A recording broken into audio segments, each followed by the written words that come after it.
patria Bolivia, como la quiero yo. Quiera mi patria Bolivia, como la quiero yo. Ay, la, la, la, la, la. Ay, la, la, la, la, la. Ay, la, la, la, la, la. Ay, la, la, la, la. Quiera mi patria Bolivia, como la quiero yo.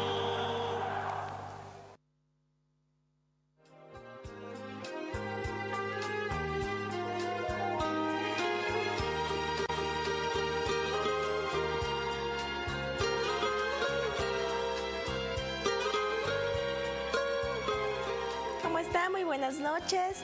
Bienvenida, hermosa familia boliviana, a este programa dedicado a la salud de todos los miembros de la casa, Doctor TV. Yo soy la doctora Penélope Michel, soy médico neurólogo y el día de hoy vamos a dedicar el programa a una enfermedad que es frecuente en nuestro medio y a veces no sabemos cómo hacer un diagnóstico rápido, cuándo acudir, los síntomas. El día de hoy vamos a hablar acerca de lo que es la pancreatitis. ¿Ya? Para eso hemos invitado a un especialista. Estamos junto con el doctor Gabriel Rivera, médico cirujano general. Doctor, muy buenas noches, ¿cómo está? ¿Cómo estás, Penélope? Buenas noches. Muchas gracias por la invitación nuevamente a Doctor TV. En esta oportunidad, como tú mencionabas, vamos a tratar lo que es lo de la pancreatitis aguda. Es una enfermedad que se presenta en gran parte de nuestra población porque mucha de ella tiene factores de riesgo para adquirir esta enfermedad, ¿no? Entonces vamos a ir desglosando en el programa un poco sobre lo que es el inicio de la enfermedad, cómo se manifiesta y posteriormente el tratamiento que se puede hacer en la enfermedad, ¿no? Perfecto. Doctor, en casita se deben estar preguntando, han debido escuchar en algún momento qué es la pancreatitis, pero si les podemos primero explicar qué es el páncreas, dónde está ubicado, cuáles son las funciones principales, qué tamaño tiene, para que con eso la población empiece a conocer la importancia de este órgano. Es así, he preparado un videito justamente para esa Perfecto. parte, no sé si lo pueden pasar, el video de anatomía, fisiología de páncreas, por favor. Bueno, mientras encontramos el video, decirles que la pancreatitis aguda es una inflamación de la glándula pancreática, ¿no?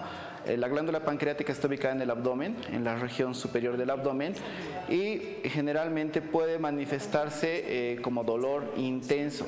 Ahí vemos en el video que está el páncreas, el amarillito que está debajo del hígado, por decirlo así.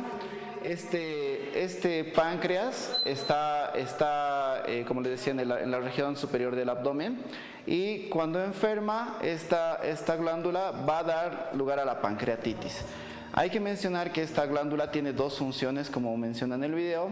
Una función que, por decirlo así, se llama exócrina en términos médicos, pero para la población podríamos decir que es una función que al páncreas le permite secretar ciertas enzimas que se utilizan para la digestión de los alimentos.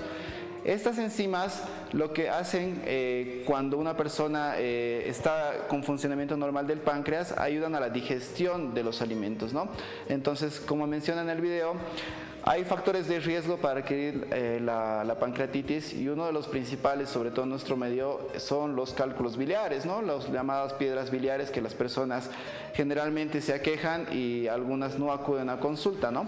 Otro factor de riesgo importante es el exceso consumo de alcohol, que en nuestro medio también es importante el consumo, y otros factores de riesgo como se mencionan ahí, ¿no? Infecciones puede ser, el nivel alto de grasas, que también podría ocasionar una pancreatitis. Ahora nos detenemos en esa parte del video, por favor. Esto es bien importante para la población. Nosotros tenemos que mencionarle a la población de que uno de los síntomas más importantes que van a tener si es que están desarrollando una pancreatitis es el dolor abdominal. El dolor abdominal en la pancreatitis llega a ser muy intenso, incluso puede ser invalidante, ¿no? Lo que generalmente hace es que las personas acudan a un servicio de emergencias cuando tienen el dolor de la pancreatitis, porque realmente es insoportable, ¿no?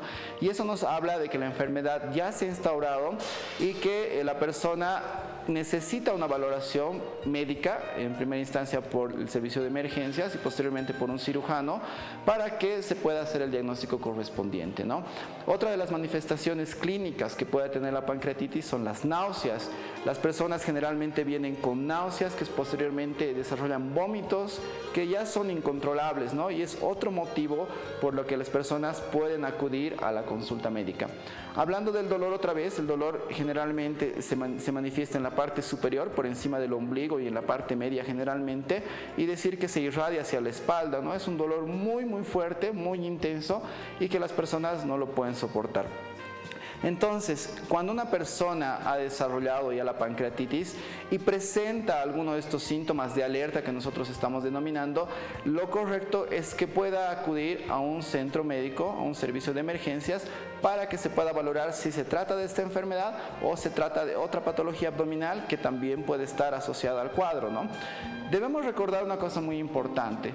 Cuando una persona le han diagnosticado en algún momento de la vida piedritas en la vesícula biliar o cálculos biliares, entonces esa persona, si presenta las manifestaciones que he mencionado anteriormente, es una persona que puede estar cursando una pancreatitis y que es una complicación probablemente de las piedras en la vesícula biliar, ¿no?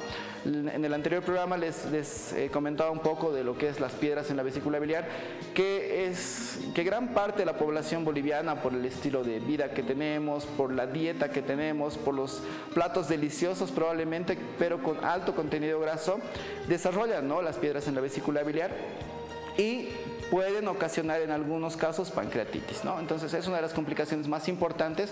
Ahí vemos cómo el páncreas está por debajo del estómago, por decirlo así, y al lado de lo que es el duodeno, que es la primera parte del intestino, ¿no? Entonces este páncreas normalmente va a secretar las enzimas que mencionaba anteriormente y va a ayudar a la digestión de los alimentos, ¿no? Pero cuando este páncreas se enferma, sí es una señal de alerta para la población y, como les decía, ¿no?, deben acudir a un servicio médico de inmediato para ser valorados por los médicos de los hospitales correspondientes, ya sea con el seguro o ya sea en la parte privada también, ¿no?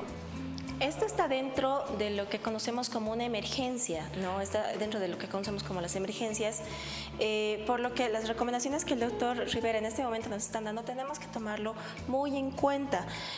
Los dolores, como el doctor indica, cuando es muy severo, cuando es limitante, discapacitante, que decimos, tenemos que ver realmente la causa. Ahora, doctor, esto sí, evidentemente estamos viendo que tiene un grupo un poco más frecuente tal vez en personas que tienen más grasita, que no se cuidan en la dieta, que consumen alcohol, el antecedente de los cálculos, entre otros, pero ¿puede dar a cualquier edad? ¿O hay algún predisponente? ¿Le puede dar se ha visto en niños, se ha visto en adultos mayores o solo es más en la etapa adulta, digamos? Generalmente es una enfermedad que se presenta en la etapa adulta, ¿no? Como usted mencionaba, doctora, esos factores de riesgo pueden desarrollar la pancreatitis, pero hace rato igual veíamos en el video que no solamente son los factores de los cálculos biliares, el consumo de alcohol, sino que también hay factores genéticos que pueden desarrollar la pancreatitis. Y en esa persona que no puede ser obesa, que no puede tener piedras en la vesícula biliar, que no puede consumir alimentos grasos ni alcohol, digamos, también podría desarrollar la pancreatitis, ¿no? Son como unas 15 causas de pancreatitis. Sin embargo, sí hay que recalcarle que las dos más importantes son las piedras en la vesícula biliar y el alcoholismo, que puede ser, digamos, un factor muy predisponente para esta enfermedad. Y también mencionar que si es una enfermedad de la etapa adulta, en los niños es escaso. Hay enfermedades del páncreas que se pueden presentar en niños, pero son de otro tipo, no de tipo de pancreatitis aguda, ¿no? Perfecto. A todas las personas que nos están viendo en casita, que están empezando a tener tal vez preguntas, dudas, algún comentario, aprovechen, estamos con el especialista, estamos con el doctor Gabriel Rivera. Pueden mandar sus mensajes al WhatsApp, al número que está en pantalla, al 624-05-321. En unos minutos nada más vamos a ir respondiendo cada una de sus dudas. Doctor, Doctor, ¿qué pasa cuando el paciente, la persona ya está con mucho dolor, se está preocupando, le habían dicho tal vez en algún momento que tiene piedritas en la vesícula y acude al servicio de emergencias, acude a su médico? ¿Cómo se hace el diagnóstico? Porque también eso, muchas veces las personas no van al médico por miedo, porque tienen miedo de qué tipo de diagnósticos le van a hacer, si van a doler, no van a doler. Entonces, ¿cómo podemos realmente confirmar si esto estamos con una pancreatitis en ese momento? Claro que sí, doctora. Bueno, cuando una persona con estas manifestaciones acude a un servicio de emergencias, se hace la valoración por cirugía general. En esta valoración nosotros hacemos un examen físico completo de lo que está cursando la paciente. Generalmente estos pacientes vienen con taquicardia, quiere decir que su corazón está latiendo más veces por minuto. Algunos pueden venir con datos de insuficiencia respiratoria, pueden venir agitados, les puede faltar el aire. Eso en la parte general, ¿no? La manifestación, el dolor abdominal intenso localizado en el espacio superior del abdomen, que puede tener náuseas, vómitos, fiebre. Algunos de ellos pueden venir amarillos incluso por complicaciones secundarias a la pancreatitis.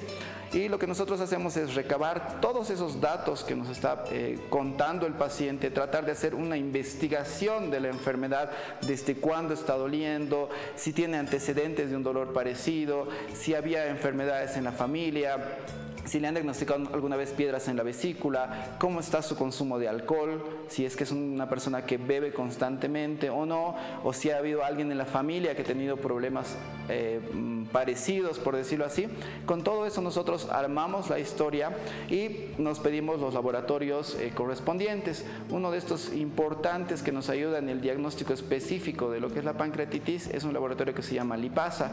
Este laboratorio, junto con la amilasa, que es otra de las enzimas que secreta el páncreas, nos pueden ayudar a determinar el diagnóstico de pancreatitis. Estas dos tendrían que estar en sangre, ¿no? En sangre, sí, son pruebas de sangre, además de las convencionales, el hemograma, la función de los riñones. Después les voy a explicar por qué la función de los riñones, porque también es algo que afecta lo de la pancreatitis, ¿no?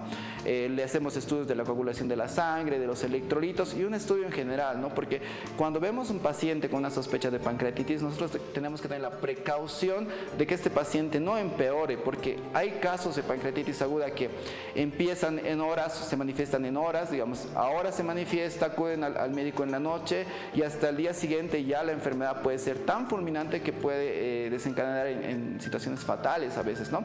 Pocas veces se ve esa evolución tan rápida, sin embargo, nosotros tratamos de precautelar eso, ¿no? Y obviamente le hacemos un estudio de imagen. Los estudios de imagen más recomendados, como se ven ahí, es la tomografía, que nos va a dar el diagnóstico de la pancreatitis también, que nos va a confirmar el diagnóstico bajo las sospechas que estábamos mencionando, y la ecografía también nos puede servir en determinados momentos, ¿no? Ahí vemos como les decía, ¿no? De las pancreatitis, algunas van a desarrollar la enfermedad grave y estas personas van a necesitar cuidados especiales, sobre todo por la afectación renal y pulmonar, ¿no? Estas dos afectaciones van a marcar la evolución de la enfermedad y van a definir si una persona incluso entra a terapia intensiva o no entra a terapia intensiva por la gravedad de la enfermedad, ¿no? Entonces hay algunas que se presentan muy graves, pero generalmente son leves y que no requieren internación muy prolongada, ¿no? Perfecto. Si la persona ha acudido al servicio de emergencias, ha acudido con su médico, le han hecho los laboratorios de sangre, le han hecho, en el mejor de los casos, la tomografía o una ecografía, se confirma una pancreatitis, doctor, pero estamos hablando de estos casos que son un poquito entre leves a moderados, digamos, ¿cuál es el tratamiento que van a recibir estos pacientes? Una vez que se ha hecho ya el examen físico, se han recabado los datos de la historia, se han realizado los laboratorios correspondientes y los estudios de imagen, se va a definir primero si ese paciente está cursando una pancreatitis aguda leve, si es moderada o si es grave. El tratamiento va a diferir en cada una de ellas, ¿no? En la pancreatitis aguda leve, el tratamiento va a estar sobre todo con internación. Vamos a internar a ese paciente, le vamos a quitar lo que es los alimentos por la vía oral, porque los alimentos alimentos por la vía oral pueden incrementar las molestias, pueden incrementar el dolor en las primeras horas específicamente, y les vamos a dar una hidratación al paciente y vamos a calmar el dolor. Obviamente, si el paciente viene ya con manifestaciones como vómitos muy abundantes u otras patologías, se va a ir descartando estas y se va a ir haciendo el tratamiento específico a cada complicación que puedan surgir, ¿no? Esto en la pancreatitis leve. Si una pancreatitis es moderada, nosotros hacemos el mismo manejo, pero con más cuidado, porque esa pancreatitis moderada puede evolucionar a una pancreatitis grave, ¿no? En el caso de una pancreatitis grave, después de hacer todo lo comentado anteriormente, ya se le hace la internación en terapia intensiva, a veces requieren intubación, a veces requieren hemodiálisis, o sea, estamos hablando de una patología que puede ser fatal. Nuevamente, ¿no? Eso tenemos que tomarlo en cuenta. No es una patología que sea leve y que no cause manifestaciones orgánicas cuando se manifiesta de la forma grave, ¿no? Entonces es una patología peligrosa que nosotros como médicos incluso a veces tenemos cierto cuidado, decimos pancreatitis, no, haremos todo lo necesario para que ese paciente pueda tener los cuidados necesarios para que pueda evolucionar de la forma adecuada, ¿no? Perfecto, doctor, muchas gracias. En casita no olviden ir mandando las preguntas, las dudas a los números que están en pantalla, al 624-05-321. Doctor Rivera en unos minutitos nada más va a ir respondiendo cada una de sus dudas. Doctor, respecto al tratamiento, quisiera preguntarle, porque también en casita han debido escuchar, han debido ver el tratamiento. ¿Esto se opera? ¿No se opera? ¿Cuándo se operaría? Bueno, es un tema que en medicina igual ha causado algún debate en algún momento. La medicina va evolucionando constante, pasa el tiempo, ¿no? El tratamiento a años anteriores, hace unos 10 años aproximadamente, estaba dado sobre todo por la cirugía de la glándula pancreática, porque cuando esta glándula pancreática se enferma, se inflama a tal grado que se va destruyendo sola. El páncreas de por sí es una glándula muy delicada. Nosotros decimos que si al páncreas lo vemos en el abdomen en una cirugía por otra razón, mejor si no lo tocamos, si no lo vemos. Ese es el término que nosotros decimos, ¿no? Entonces, al enfermarse esta glándula pancreática, lo que ocasiona es una destrucción de la glándula pancreática, ¿no? Entonces, antes sí se operaba la pancreatitis, pero los resultados no han sido muy buenos. Entonces, actualmente las medidas para una pancreatitis se operan en algunos casos en específicos. Solo cuando presentan complicaciones muy graves, en ese momento hay la posibilidad de operarlos, ¿no? Pero todo esto se puede prevenir, ojo, si digamos la persona ha desarrollado pancreatitis por cálculos biliares, operando la vesícula biliar antes. Si la persona tiene factores de riesgo como el enolismo crónico, disminuir el consumo de alcohol, o si la persona tiene incrementado el consumo de grasas, disminuir el consumo de grasas, ¿no? Entonces, actualmente, para que quede claro, la pancreatitis se opera solamente en algunos momentos específicos, no se opera en general, y las medidas están dadas para tratar de que esa inflamación que presenta el cuerpo en ese momento no sea tan grave, o tratar de disminuirla y tratar de corregir las fallas que puedan presentar secundarias a la patología. Perfecto, doctor. Una consulta.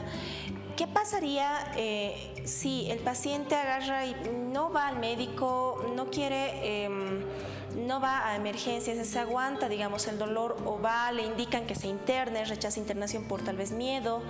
Entonces, esto quiero que recalquemos un poquito para, más que todo, la concientización en la población. ¿Qué serían las complicaciones si no acudimos al médico, o tal vez nos indican que tenemos que internarnos? A veces uno rechaza internación por miedo o por desconocer los medicamentos, etcétera. Entonces, si podemos nuevamente indicar las complicaciones que llegaría a tener esto. Claro que sí. En realidad en nuestro país se ve mucho el miedo que tienen las personas probablemente a los médicos en algún caso, a las internaciones en los hospitales, y también está un poco el factor cultural, ¿no? Porque muchas personas, en vez de venir al servicio de emergencias de un hospital, tal vez acuden a otro tipo de servicios que no son los adecuados, porque esos pacientes con pancreatitis aguda en algún momento van a llegar al servicio de emergencias, ¿no? Tal vez pueden prolongar esa llegada llegar al servicio de emergencias con analgésicos muy fuertes que ocasionan ya daños posteriormente. Pueden, digamos, esas personas no están consumiendo alimentos porque vomitan constantemente, llegan deshidratados, llegan con complicaciones secundarias al dolor, y esos pacientes que se aguantan, por decirlo así, a veces personas que están 1 o 2 semanas en casa con el dolor, que han cursado por recomendaciones, por decirlo así, de varios tipos, que ninguna va a funcionar, porque si no se hace el diagnóstico precoz y el tratamiento precoz, la enfermedad va a continuar y no va a parar, ¿no? Entonces estas personas van a tener complicaciones en el tipo de que van a venir deshidratadas, ya van a venir descompensadas. El tratamiento y el trabajo para nosotros va a ser difícil, porque esas personas ya no van a tener solamente la pancreatitis, sino van a tener la pancreatitis y sus complicaciones, ¿no? Entonces, por eso es ideal que las personas puedan acudir a un servicio de emergencias para evitar estas complicaciones, ¿no? Sí, y es lo que siempre tratamos de hacer acá, explicarles, no tengan miedo de acudir a su médico, tratar de concientizar siempre de mejor manera. Doctor, una última preguntita. ¿Qué pasa si una persona ha tenido pancreatitis, se cura, le dan de alta, después de unas semanas, meses o años, puede volver a tener la enfermedad, puede volver a tener una pancreatitis? ¿Qué tipo de cuidados se le recomendaría para que, si es que esto pasaría, para que no pase, ¿no? Claro. Cuando una persona se interna o se enferma por pancreatitis, nosotros lo que tratamos de hacer en esa internación, aparte del tratamiento que se le da a la persona, es tratar de ver por qué causa ha sido la pancreatitis, ¿no? ¿Qué ha causado esa pancreatitis? Lo más común es que la persona tenga piedras en la vesícula y esas piedras en la vesícula hayan ocasionado la pancreatitis, ¿no? Entonces, una persona que le ha dado pancreatitis debe operarse en el siguiente mes de la vesícula. ¿Por qué? Porque si una persona ha cursado una pancreatitis, por decirlo leve en este caso, ha estado internada 1 semana, ha recibido el tratamiento, se le han dado las medidas dietéticas, de cuidados personales y si se le ha programado tal vez la cirugía y esa persona no va nuevamente al hospital para que se le haga el tratamiento completo, esa persona va a recurrir con una enfermedad más grave. La pancreatitis inicial puede ser leve, 1 semana de internación. Si esa persona no cumple con lo que le estamos indicando, puede ser que vuelva después de 10 días con una pancreatitis severa, se interne en terapia intensiva y requiera tenga muchas complicaciones y requiere un manejo muy especializado. Hay personas que con pancreatitis grave están internados 2, 3 meses en un hospital, un mes en terapia intensiva. Entonces, espero que nadie quiera hacer eso porque realmente es algo muy complicado, es muy difícil de manejar, además de que en terapia intensiva se usan muchos métodos que son invasivos, ¿no? Entonces, esas son las complicaciones de no operarse. Que la enfermedad puede recurrir, puede ser que no recurra en 1 semana, puede ser que no recurra en 1 año, pero va a recurrir con el tiempo en algún momento si es que la persona no se hace el tratamiento y no cumple con las medidas, ¿no?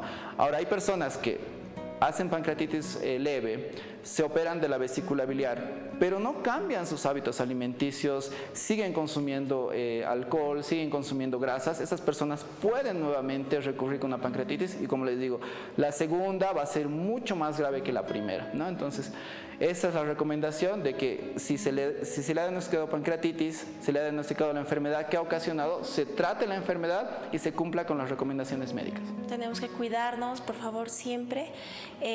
Vamos a ir yendo con los mensajitos que están llegando. Perfecto. Buenas tardes, doctores, gracias por su programa. Mi pregunta, ¿qué es un páncreas aberrante? Doctor. Claro que sí, un páncreas aberrante puede ser un páncreas. Hay páncreas aberrantes con páncreas normal. ¿Qué quiere decir? Que el páncreas está en el mismo lugar, en la misma localización, que cumple su función y que hay un tejido similar al pancreático que está en otra localización, ¿no? Y pueden haber alteraciones de la anatomía del páncreas, pueden haber páncreas duplicados, pueden haber páncreas aberrantes, tal vez a eso se refiere, ¿no? Y si la función de ese páncreas es normal, entonces no hay mucho problema, pero si hay un páncreas, por ejemplo, duplicado que está ocasionando ya alteraciones secundarias a esa alteración anatómica, entonces hay que hacer primero el diagnóstico y el manejo correspondiente de acuerdo a la patología, a la estructura, a cuánto sea la aberración o cuánto sea la alteración en general, ¿no? Entonces, esta persona que nos ha escrito, le recomendaríamos que acuda con su médico para que le diga todos los síntomas que tiene, si es que tiene o no tiene síntomas, para que de ahí se valore si es que necesita algún tratamiento o no, o es como un hallazgo, digamos. Exactamente, puede ser un hallazgo porque a veces, digamos, se pueden sacar una tomografía por otra enfermedad abdominal y puede salir un páncreas aberrante, pero hay que ver, ¿no?, si ese páncreas está ocasionando enfermedad o no, y de acuerdo de eso va a requerir tratamiento o no. Perfecto, muchas gracias. Vamos con la siguiente pregunta, por favor. Buenas tardes, doctor. Dios le bendiga. La duda que tengo es, ¿cuáles son los síntomas de la pancreatitis? Por favor, le agradezco. Claro que sí. Bueno, vamos a repetir un poquitito esto de los síntomas, que es muy importante que también las personas lo conozcan, sí, porque así van a poder, digamos, ellos mismos sospechar si están cursando con... Y socializar, ¿no? Socializar, indicar de forma adecuada a sus familiares, a sus amigos, indicarles lo que están aprendiendo ahora, y ese es el objetivo, ¿no? Exactamente, ¿no? Entonces, el síntoma principal de la pancreatitis aguda es un dolor, el dolor abdominal, que va a estar generalmente por encima del ombligo y en la parte media. Este dolor va a ser muy fuerte, va a ser un dolor punzante, como taladrante lo llaman otros, que se va a ir hacia la espalda. Eso es la primera manifestación. Si una persona que tiene este dolor tiene náuseas, tiene vómitos abundantes, ha hecho un episodio de fiebre o se ha vuelto amarillito, hay personas que presentan ictericia, que nosotros llamamos, que se vuelven amarillitas primero en los ojitos y luego la piel, entonces pueden ser las manifestaciones iniciales de una pancreatitis esas, ¿no? Y obviamente si es una pancreatitis ya severa o una pancreatitis de evolución larga, los síntomas pueden ir ya complicándose, como les decía, con insuficiencia renal, insuficiencia respiratoria, alteraciones de la presión arterial. Estos pacientes hacen infecciones o inflamaciones que hacen que el cuerpo tenga un desequilibrio, por decirlo así, y que puedan presentar manifestaciones secundarias a eso. Perfecto, muchas gracias, doctor. Vamos con la siguiente pregunta. Muchas gracias. Saludos al programa. Felicidades por el tema que dio a conocer el doctor. Me sacó de muchas dudas. Atentamente, Jimena. Muchísimas gracias a ustedes por ver el programa. Una consulta, por favor. Los que no tenemos vesícula, ¿puede también generar pancreatitis? Es una pregunta que muchas personas sí se deben estar haciendo. Sí, claro que sí, ¿no? Primero, cuando una persona le quitan la vesícula, le hacen una colestectomía porque tiene piedras en la vesícula, esa persona, si mantiene sus hábitos alimenticios, puede tener un factor de riesgo para volver a desarrollar piedritas, obviamente ya no en la vesícula porque ya no está, pero en lo que nosotros llamamos vías biliares, que son como un arbolito que se conecta del hígado, pasa por la vesícula y llega hacia lo que es el duodeno. En el camino se encuentra con el conductito que desemboca el páncreas. Entonces, si esta persona que se ha operado de la vesícula biliar no lleva una dieta adecuada, continúa con los desórdenes alimenticios, es un factor de riesgo para que tenga piedras en la vesícula biliar. Si tiene piedras en la vía biliar, ya no en la vesícula biliar. Si estas piedritas, digamos, ocasionan síntomas, pueden desarrollar una pancreatitis aguda, ¿ya? Las personas que le han quitado la vesícula pero continúan con hábitos enólicos o alcohólicos, digamos, siguen consumiendo alcohol a dosis altas, pueden desarrollar una pancreatitis, en este caso ya no por las piedras, sino por el alcohol. Y obviamente si una persona ha tenido pancreatitis, le han operado, le han hecho la colestectomía y vuelve a tener los hábitos alimenticios malos, puede volver a desarrollar. Y si esa persona lamentablemente tiene, digamos, factores hereditarios, tal vez ha consumido algún fármaco por mucho tiempo o hay algunos otros factores de riesgo que pueden desencadenar una pancreatitis, ¿no? O sea, que se operen de la vesícula biliar es algo que ayuda mucho a que no desarrollen pancreatitis nuevamente. Pero si la persona no cumple o tiene otro factor de riesgo diferente a las piedras, puede volver a desarrollar pancreatitis. Es realmente importante los hábitos de vida, los hábitos alimenticios, como lo hemos ido repitiendo en todos los programas de forma diaria. Esto no solamente nos previene enfermedades como las de esta noche, sino nos previene un montón de enfermedades a nivel del corazoncito, del hígado, del riñón, del cerebro. Entonces, el hábito de vida va a ser siempre nuestro mejor aliado de los médicos, ¿no? Y es lo que siempre tenemos que estar fomentando. Vamos con la siguiente pregunta, por favor. Muchas gracias. Gracias por tocar estos temas que nos ayudan a mejorar nuestro estilo de vida. Voy a cambiar mi alimentación. Muchísimas gracias y ese es exactamente el objetivo. Vamos con la siguiente, muchas gracias. Buenas noches, doctora. Felicitarle por la conducción del programa. Mi pregunta para el doctor. ¿Puede haber cáncer de páncreas? ¿Cuáles son los síntomas, en este caso del cáncer de páncreas? Doctor. Claro que sí. Bueno, la pancreatitis aguda es una de las enfermedades solamente que afecta al páncreas. Hay otras enfermedades como la pancreatitis crónica, que tal vez la podemos tocar en otro momento, claro que sí, porque también es muy larga y muy abundante en conocimiento. Y existe el cáncer de páncreas, que es la tercera enfermedad, por decirlo así, que puede afectar al páncreas. Los tumores de páncreas generalmente y lastimosamente son tumores que son de crecimiento lento, y cuando una persona ya se ha instaurado el cáncer de páncreas, lamentablemente a veces ya se encuentra en un entorno avanzado, ¿no? Ahora, ¿cómo podemos prevenir eso, digamos, ¿no? Hay algunos síntomas en cáncer en general que nos pueden dar señales de alerta, por decirlo así. Por ejemplo, una persona con hábitos alimenticios buenos, que no tiene piedras en la vesícula biliar, que no consume alcohol, digamos una persona modelo, por decirlo así, ¿no? Que de pronto empieza a bajar de peso, por decirlo así, ¿no? Bajar de peso es bajar de peso sin que haya una causa, sin que esté haciendo dieta, sin que esté haciendo ejercicio, sin que haya cambiado su alimentación en lo más mínimo. Bajar de peso podría ser un factor de riesgo o una señal de alerta para decirnos a nosotros: hay que hacer alguna valoración, hay que hacer algún chequeo médico para pensar si esa persona está desarrollando ese bajón de peso por alguna razón en específico, ¿no? Podría ser una señal de alerta en general para el cáncer en general, ¿no? Otro factor de riesgo, otra señal de alerta, es cuando las personas se ponen amarillitas, otra vez. Una de las manifestaciones que puede tener el cáncer de páncreas es de que una persona presente ictericia o coloración amarillenta de piel y mucosas, que también no es específico del cáncer de páncreas. No todas las personas que se ponen amarillas o que bajan de peso tienen cáncer de páncreas, pero pueden ser señales de alerta, ¿no? Entonces, cuando una persona tenga manifestaciones, cambios en su cuerpo, cambios en su peso, cambios en su hábito alimenticio, dolores repentinos, entonces lo ideal es hacer una consulta médica, ver si es que hay, hacer un estudio de imagen del páncreas o del abdomen en general para detectar si hay alguna manifestación. No quiere decir que todas las personas que vengan con dolor se les va a hacer una tomografía, pero con el dolor o con la ictericia o con la baja de peso u otras manifestaciones que nos pueden proporcionar a nosotros, podemos tratar o ver si hay alguna sospecha de alguna enfermedad y tratar de ver, encaminar si va a ser un estudio de imagen, digamos, de tipo una ecografía, tal vez solamente laboratorios, tal vez solamente con el examen clínico baste, o tal vez se requiera una tomografía, ¿no? Entonces, depende de la situación de los pacientes. No todos los pacientes son iguales, no todos presentan las mismas manifestaciones clínicas y la valoración es individual de cada paciente, ¿no? Este tema es muy amplio, ¿no? Entonces, realmente para lo del cáncer de páncreas yo creo que vamos a hacer una connotación en un tema específico para este tema. Claro que esperemos sí, que nos acompañe para ir igual resolviendo este tipo de preguntas de la población, ¿no?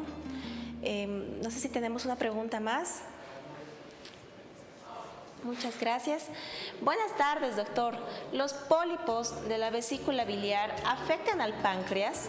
En este caso, ¿cómo se puede prevenir? Gracias. Ya. Los pólipos son enfermedades propias de lo que son la vesícula biliar. Estos pólipos muchas veces pueden ser diagnosticados de forma incidental. ¿Qué quiere decir? Yo me voy a hacer una ecografía porque tenía un dolorcito abdominal y me encuentran que no tengo piedras en la vesícula biliar, ¿no? Que tengo un pólipo. Es un diagnóstico que se puede presentar frecuentemente. Hay que valorar las características de este pólipo, ¿no? Si es un pólipo pequeño, no está produciendo manifestaciones, es un hallazgo incidental, entonces prácticamente se le hace un seguimiento, ¿no? Se le pide a la persona que se haga un estudio de imagen después de un tiempo y que se pueda ver si ese pólipo ha crecido o no, o está causando manifestaciones o no. Si el pólipo crece del primer estudio de imagen al segundo y causa manifestaciones, lo ideal es hacer una colistectomía, no por piedras en la vesícula, sino por el pólipo vesicular, que ya está creciendo y ya está siendo sintomático. Ahora, este pólipo, ¿por qué es importante seguirlo? No es que se diagnostique el pólipo y se lo deje ahí. Hay que hacerle el seguimiento correspondiente porque puede desarrollar cáncer de vesícula biliar. Uno de los factores de riesgo puede ser el desarrollo del cáncer de la vesícula biliar y, bueno, en la afectación pancreática directa no hay una afectación pancreática directa, excepto si habría un cáncer de vesícula biliar que ya se ha avanzado y que pueda comprometer el páncreas, ¿no? Pero otra manifestación no la encuentro. Perfecto, doctor. Muchas gracias. Hace unos minutitos nos quedamos, me quedé con una duda, me olvidé preguntarle, porque en casita tal vez se han quedado igual con esa nube. Nos indicó que de inicio, cuando hacemos el abordaje terapéutico en estos pacientes, lo primero que hacemos es cortar la dieta, ¿no? Lo que conocemos como el NP, o sea, no le damos más dieta porque hay el riesgo de que aumente el dolor, de que pueda estimular más, ¿no? Y en un momento igual mencionó que se puede quedar el paciente internado un par de días, semanas o de acuerdo a la gravedad, bastante tiempo, ¿no? En casita igual se debe preguntar, entonces, ¿qué voy a comer? No voy a comer nada durante 1, 2 semanas, 3 semanas, ¿qué va a pasar conmigo? Entonces, o cómo me voy a alimentar, ¿no? Claro que sí. Antes, otra vez, tenemos que ir un poquito al pasado porque las tendencias y los avances científicos hacen que nosotros podamos darles y proporcionarles un mejor tratamiento a los pacientes, ¿no? Antes, uno de los pilares del tratamiento de la pancreatitis era el disminuir o anular el consumo de alimentos. A veces se lo hacía por 10 días, por 2 semanas. Generalmente 2 semanas es un tiempo tope para nosotros, ¿no? ¿Por qué?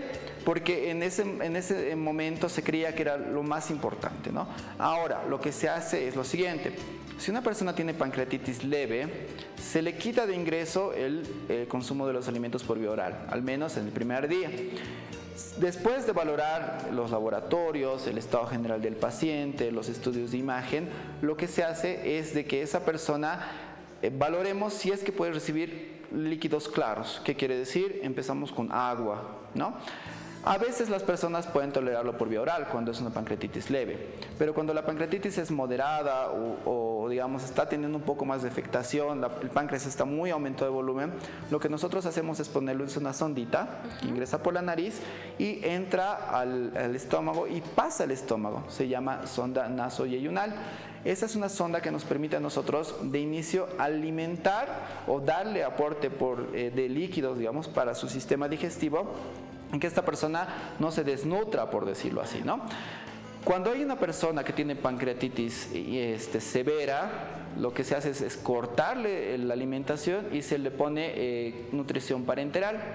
Esta nutrición parenteral se le pone un catéter venoso central por el cuellito, llega al corazón y por ahí se le puede administrar lo que nosotros llamamos nutrición parenteral. Es decir, es una alimentación especial que se coloca, que los médicos lo colocamos en la vena, ¿no? No es algo que se pueda colocar en la casa, no es una alimentación que se pueda manejar en domicilio, ¿no? Es específico en el hospital y es una alimentación especial, no es cualquier alimento tampoco que entre directamente por la venita, ¿no ve?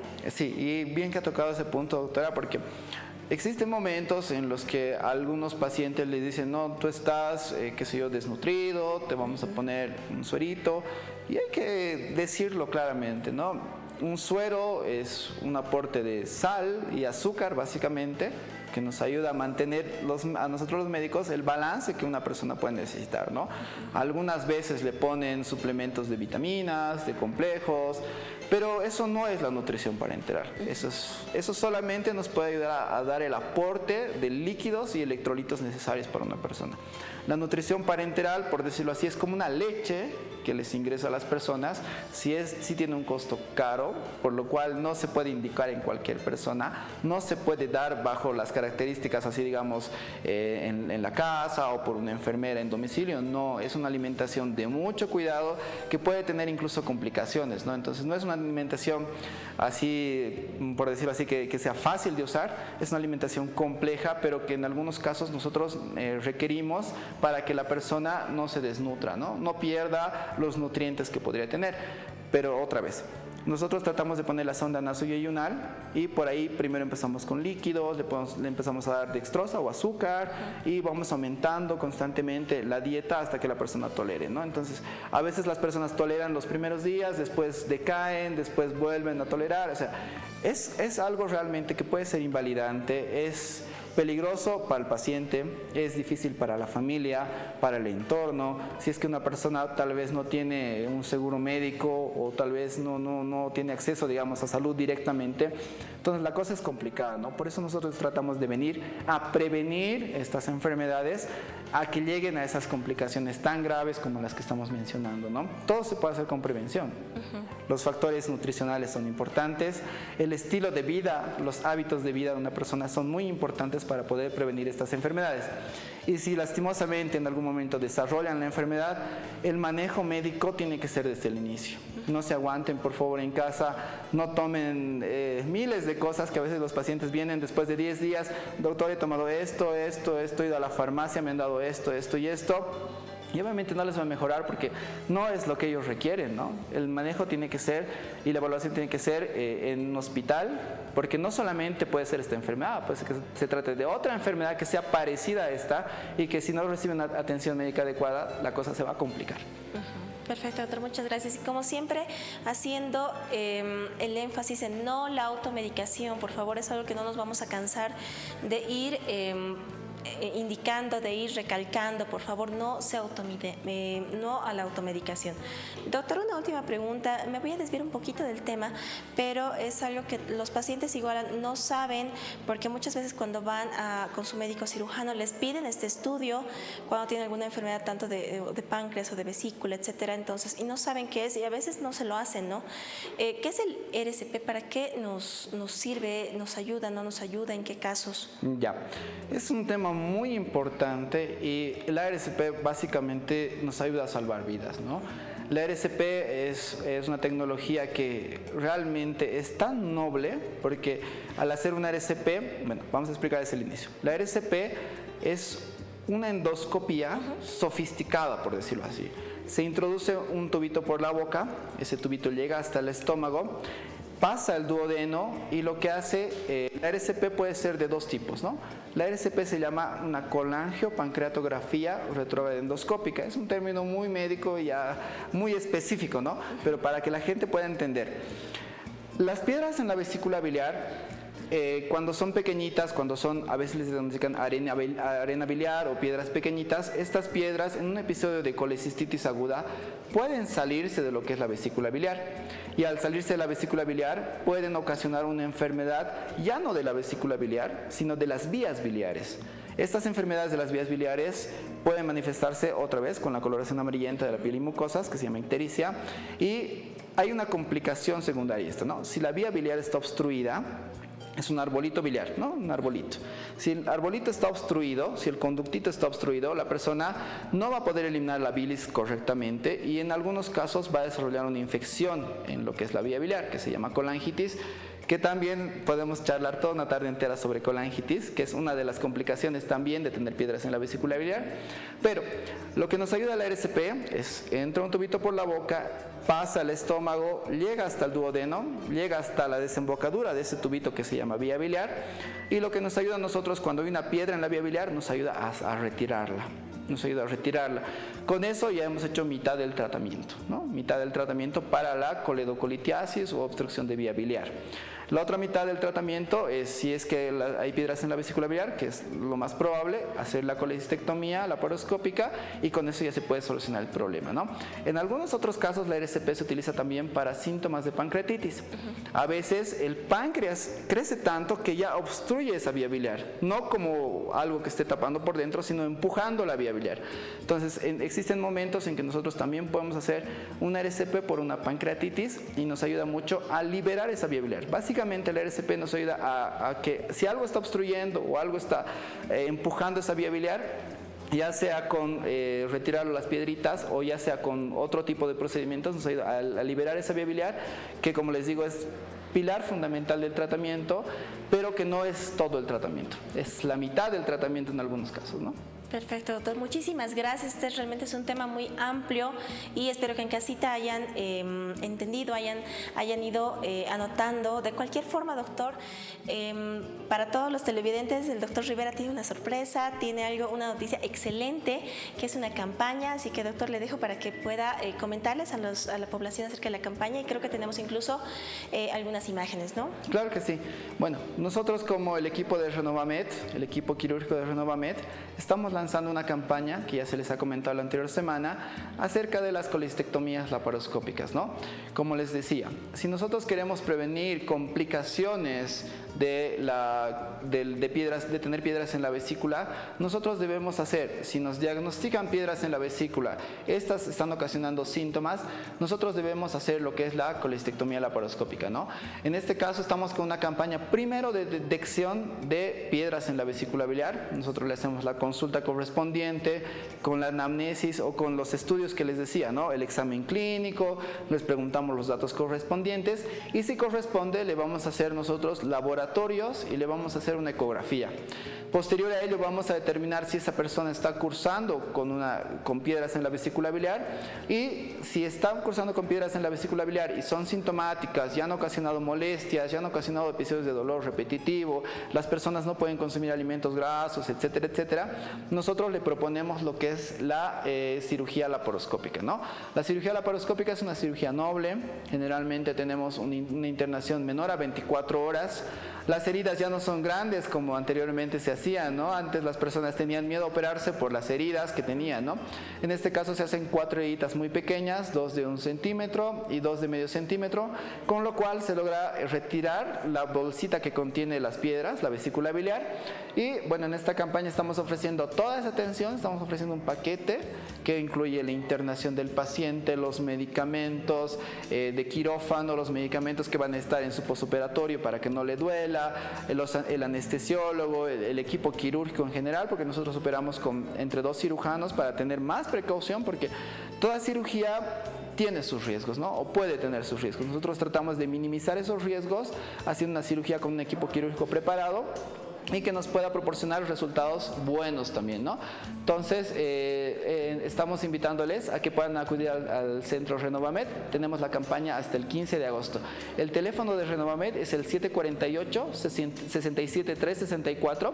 Ese es el teléfono al que pueden llamar para hacer su cita correspondiente, para que no estén haciendo filas, con esto del COVID no estén contagiándose por ir a la consulta ni nada parecido. Entonces, le hacemos la cita correspondiente y le hacemos el manejo hasta finalizar la enfermedad, si es que así lo está cursando, y le ofrecemos la mejor alternativa, ¿no? La cirugía laparoscópica. Perfecto, doctor. Muchísimas gracias. Ustedes igual se pueden comunicar directamente con el doctor a los números que hemos mencionado para la campaña, que es hasta el 15 de agosto. Aprovechen, por favor, para evitar cualquier complicación.